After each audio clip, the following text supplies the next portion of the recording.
Okay. Well, I want to move us on to another area. And you said in your opening statement, Mr. McColl, about why you felt the contract has gone in the way that it has. I mean, again, if I take you to the Rural Economy and Connectivity Committee's inquiry, yes, one of the conclusions that they made was that, and I'll quote them, FML lacked the appropriate level of design capabilities, failed to manage the design process effectively, and proceeded to build the vessels before the design had been suitably developed and signed off. How do you respond to that conclusion?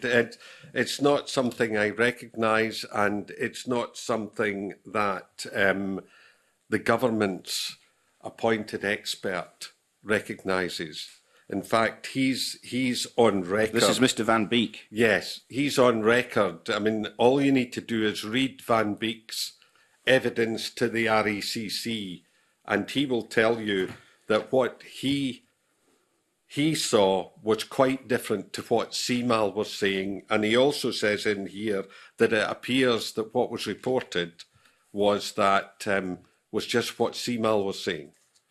I don't know if you're aware of Mr. Van Beek's background, but he's a serious expert in this, and the only person that's been involved that knows really in detail technically what he was talking about. He's an ex-Royal Navy procurement expert, worked in defence procurement for a long time, and he was the person that worked on the 2 aircraft carriers. He was brought in because they were running over, and in 2 years he saved them £800 million. He's got fabulous credentials, and he's overseen the build of a lot of these naval vessels. He has backed our story all the way through. And if you read what he has to say about CMAL... Yes, I've read it, Mr. McColl. I've read it in the Rural Economy and Connectivity Committee minutes. Why is no one paying attention to it? Well, I think they are. I mean, but what we're also paying attention to are the outcomes here. And here we are, all this time later, and there are still no ferries. So this guy may have been the world expert on naval procurement, ferry procurement.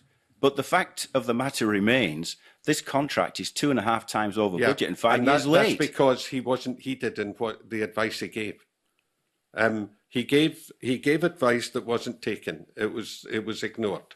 And he tried to engage with CMAL. He says it all the way through. They blocked him. They wouldn't listen to him. They wouldn't engage in any of the dispute resolution. Many people have had a go at this with them. Hamza Yusuf, when he was Transport Minister, put out a paper, an email, which I've got, suggesting that they have a peer review with us, Clyde Blowers, Ferguson, CMAL and CalMac. We accepted it. CMAL didn't. Transport Scotland then proposed, and I've got the proposal from them, an expert determination process, again, blocked by CMAL. Every time some way was brought up to bring in experts to look at this, it was blocked by CMAL. Now, why they're allowed to do that, I don't know.